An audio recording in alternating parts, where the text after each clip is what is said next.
우리가 많이 하는 고백 중에 하나는 하나님을 사랑한다는 고백일 것입니다. 우리들한테 이 고백은 참 익숙한 고백이고요. 마음이 뭉클해져서 눈물을 쏟기도 합니다. 그런데 어느 순간 말로만 하는 고백이 아닐까라는 생각이 들 때 하나님을 사랑한다는 이 고백이 공허하게 느껴지기도 합니다. 사실 말이라는 게 실체가 없는 경우가 많습니다. 가령 연락할게, 밥 한번 먹자, 기도할게 같은 말들이 그렇지 않습니까? 정말 그렇게 할 마음이 간절해서가 아니라 인사치레로 그치는 경우가 더 많습니다. 혹시 하나님을 사랑한다는 고백도 습관적으로 하는 고백이나 너무 익숙하게 그냥 입으로 나온 종교적 표현은 아닐까 스스로 돌아보면서 마음이 불편해지기도 합니다. 제가 두 가지 질문을 드려보겠습니다. 첫 번째는 여러분은 하나님을 사랑하십니까? 두 번째는 여러분은 하나님을 어떻게 사랑하고 계십니까? 아마 첫 번째 질문에 여러분들은 아멘으로 주저없이 대답하더라도 두 번째 질문에는 멈칫할 수 있습니다. 왜냐하면 두 번째 질문은 말로 대신할 수 있는 게 아니라서 그렇습니다. 이제 우리에게는 이 두 번째 질문이 필요한 때라고 생각합니다. 이 질문은 하나님을 향한 나의 사랑을 어떤 방식으로 드러내고 있느냐라는 질문입니다. 이 질문에 대답할 수 있는 구체적인 무언가가 전혀 떠오르지 않는다면 상관없는 것이 아니라 곤란하다고 성경은 말합니다. 너는 마음을 다하고 뜻을 다하고 힘을 다하여 네 하나님 여호와를 사랑하라고 신명기 6장 5절에 말씀하고 있습니다. 마음과 뜻과 힘을 다한 사랑, 성경은 이러한 사랑으로 하나님을 사랑하라고 권면합니다. 이 말씀은 해도 되고 안 해도 되는 것이 아니라 반드시 해야 된다는 명령입니다. 그러므로 우리는 우리 안에서, 우리 삶에서 마음과 뜻과 힘을 다하여 하나님을 사랑하고 있는 흔적을 볼 수 있어야 합니다. 여러분, 이 말에 아멘이십니까? 로마는 천년을 꿈꿨지만 하루아침에 무너졌습니다. 구소련은 70년 만에 붕괴가 되었고요. 철골과 콘크리트로 결합된 그 초강력 구조물인 뉴욕의 그 거대한 쌍둥이 빌딩이 2001년도에 몇 분 만에 재로 변하고 말았습니다. 사람들이 그 장면을 보고 깨달은 것이 무엇일까요?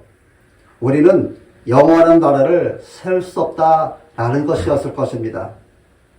우리는 모두 느부갈네살 왕처럼 우리의 가정, 나의 직장, 나의 자녀, 나의 건강, 나의 재정, 나의 명예 같은 것으로 거대한 황금머리를 갖고 싶어서 꿈꾸며 부단히 애쓰며 살아가고 있습니다.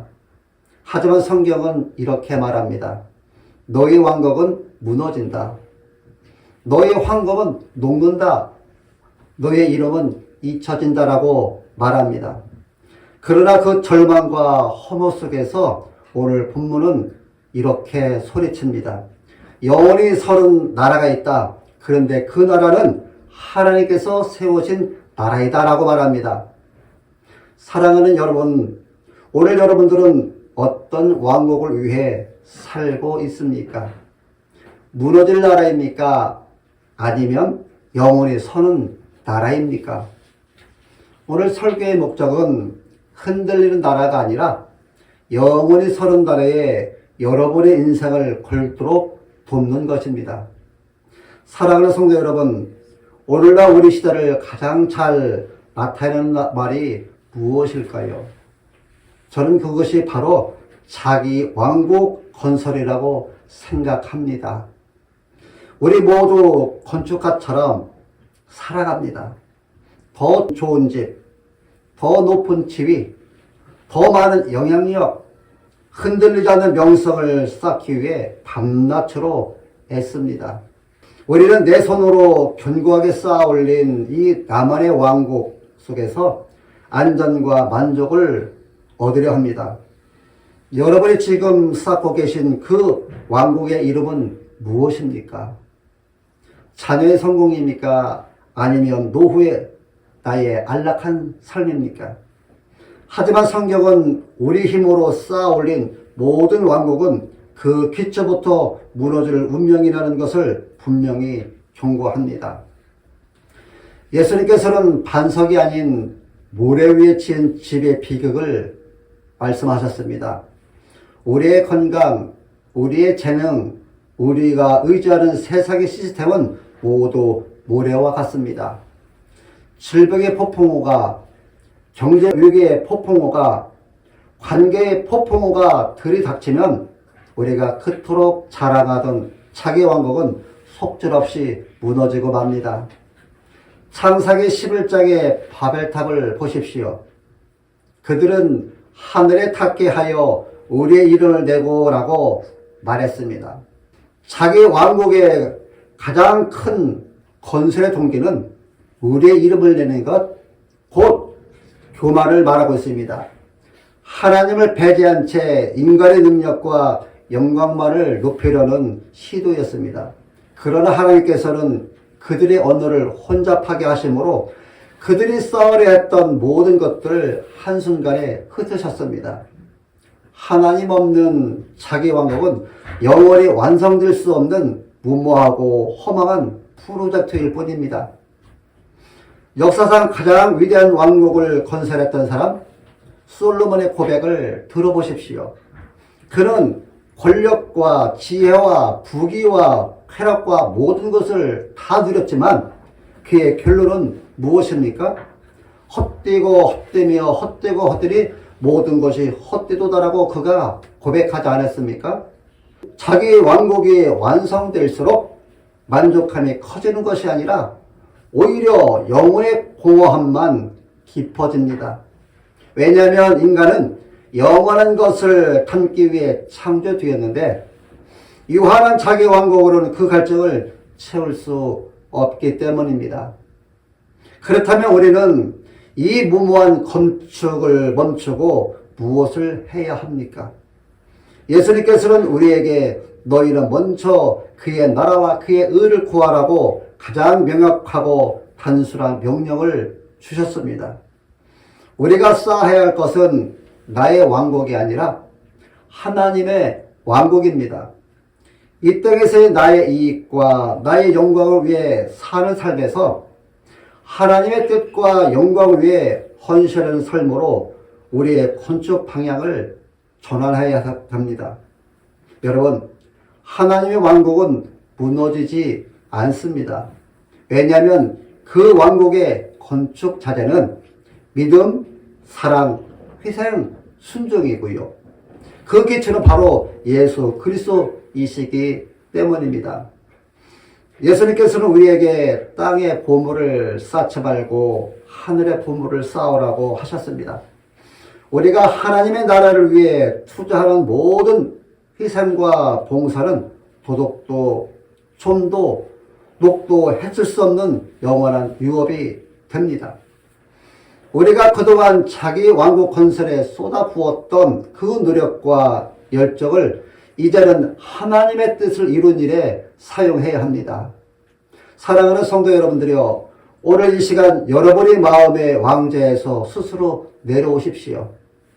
여러분의 삶에서 내가 왕이라고 외치며 쌓아올렸던 그 허망한 성을 허무십시오.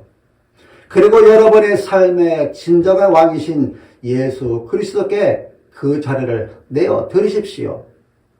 우리의 참된 삶의 목적은 무너질 자기 왕국을 짓는 것이 아니라 영원히 흔들리지 않는 하나님의 왕국의 백성으로 그 왕국의 가치를 이 땅에서 실현하며 사는 것입니다.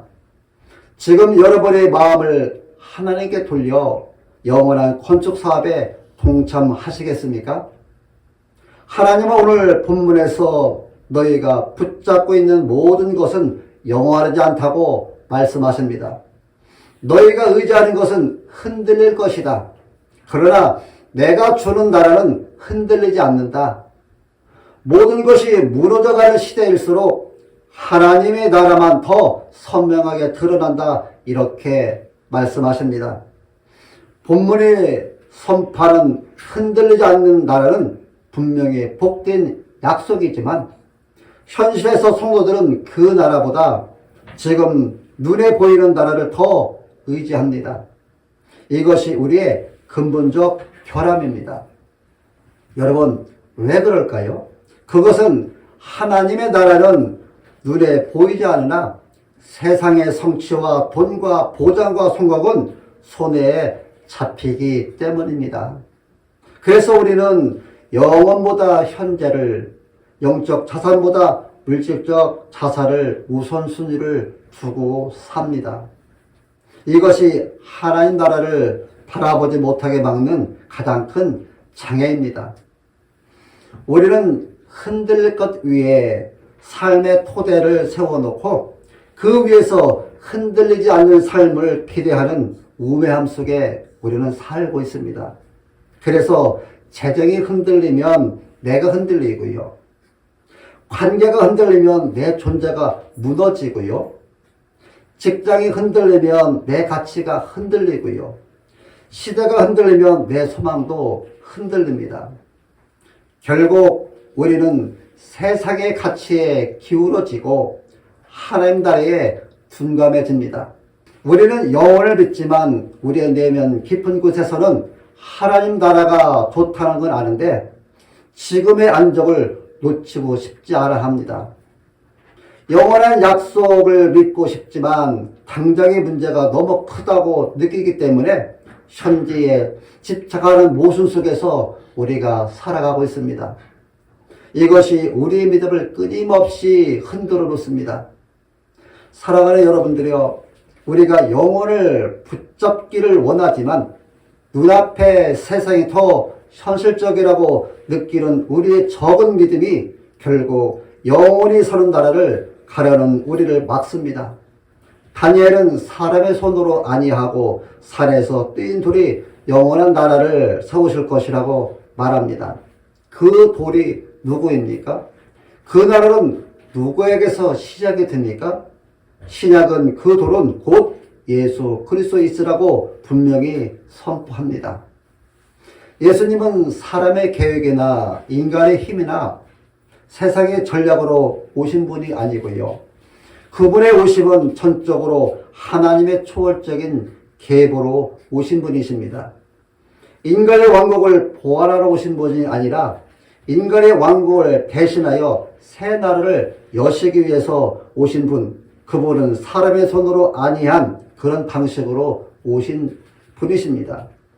그분의 나라는 인간의 지혜나 기술이나 권력의 산물이 아니라 온전히 하나님의 능력으로 세워진 나라입니다. 다니엘은 돌이 금과 은과 놋과 철과 지력의 왕국들을 쳐서 멸망시키고 영원히 설 것이라고 말합니다.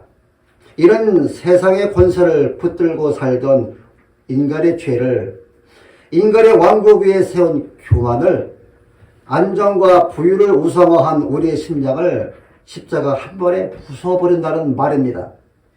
예수님은 십자가에서 자기 몸을 찢으심으로 우리가 의지하던 거짓 왕국을 무너뜨리셨습니다. 우리가 의지하던 흔들릴 나라, 그것이 십자가 앞에서 허상이었음을 드러내셨습니다. 다니엘서 2장 34절로 35절에 사람이 손대지 아니한 돌이 나와서 진상을 부숴버린다고, 그리고 태산을 이루어 온 세계에 가득하다고 말씀하고 있습니다. 이런 예수님의 부활의 장면을 선출 말하고 있는데요. 십자가는 무너뜨림이고 부활은 새로운 나라의 시작인 것을 말합니다. 성도 여러분, 예수님께서 이 땅에 단지 왕으로 오신 것이 아니라 영원한 나라의 기초돌이요, 모퉁이돌이 되시기 위해서 오셨습니다. 예수님은 부활을 통하여 어떤 나라도 어떤 정치 세력도 어떤 문화도 그분의 나라를 막을 수 없음을 증명하셨습니다. 예수님은 우리를 바벨론과 세상 왕국과 인간의 왕국 그리고 흔들리는 나라 속에 그냥 두지 않으시고 그분의 나라로 옮기셨음을 골로새서 1장 13절에 이렇게 말합니다.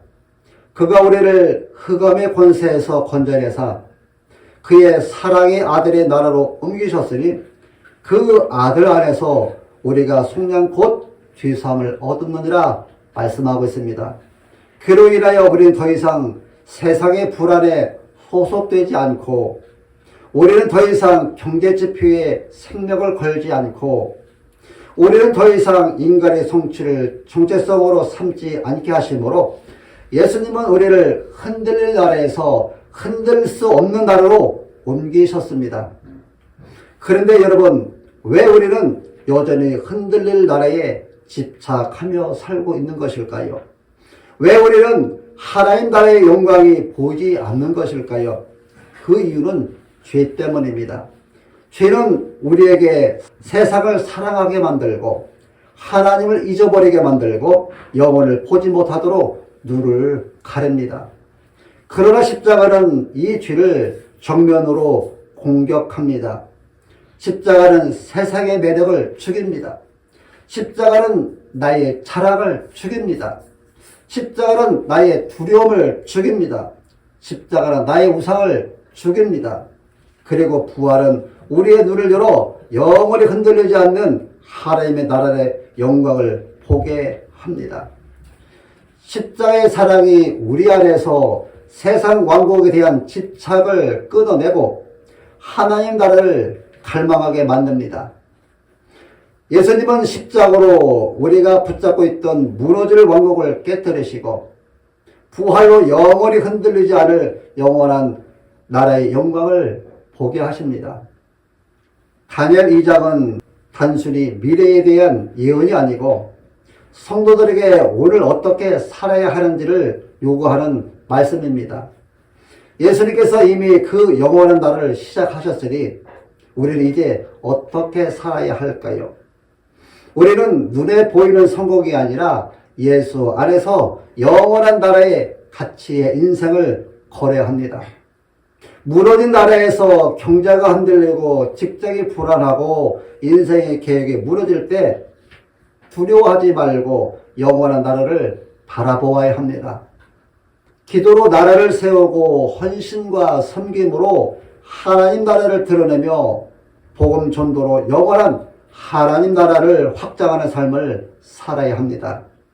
1956년 에콰도르의 아우카 부족에게 복음을 전하다가 순교한 짐 엘리엇이라는 사람이 있습니다. 그는 대학 다닐 시절에 자기 일기장에 이렇게 썼습니다. 영원히 잃지 않을 것을 얻기 위해 영원히 잃을 것을 버리는 자는 결코 어리석지 않다. 그는 실제로 그런 삶을 살았습니다.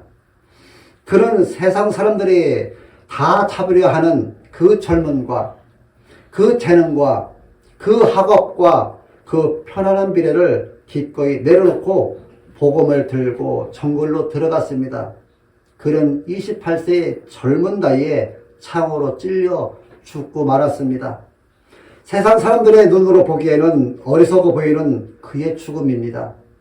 하지만 그가 죽은 날 하나님 나라의 문 앞에서 한 가지 분명해졌습니다. 그가 버린 것들은 모두 이 땅의 것이었고 그가 얻은 것은 영원한 나라였던 것입니다. 짐 엘리엇이 죽은 후에 그의 아내 엘리자베스와 선교사들이 다시 아우카 부족에게 복음을 전했고요. 그를 죽였던 부족의 전사들 대부분이 회심했고 예수님을 구주로 영접했습니다.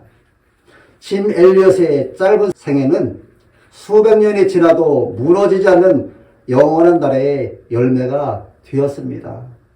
그의 마지막 일기 문장은 이렇게 말합니다. 주여 내 생명을 태워 당신의 나라를 비추게 하옵소서. 나는 무너지는 나라를 위해 살지 않겠습니다. 사랑하는 성도 여러분들이요, 지금 여러분들은 무엇을 위해 살고 있습니까? 불길 앞에서 사라지는 것입니까? 아니면 영원한 나라의 열매입니까? 오늘 하나님은 다니엘을 통해 선언하십니다. 하늘의 하나님이 영원히 서는 나라를 세우시리니. 여러분, 청년 짐 엘리엇은 그 나라를 위해 살았습니다. 우리는 그보다 더 좋은 은혜와 말씀을 받은 시대에 살고 있습니다. 오늘 이 말씀 앞에서 우리가 이렇게 결단하기를 바랍니다. 주님, 영원히 남는 나라를 위해 살게 하옵소서. 흔들리지 않는 나라를 받은 자답게 살게 하옵소서.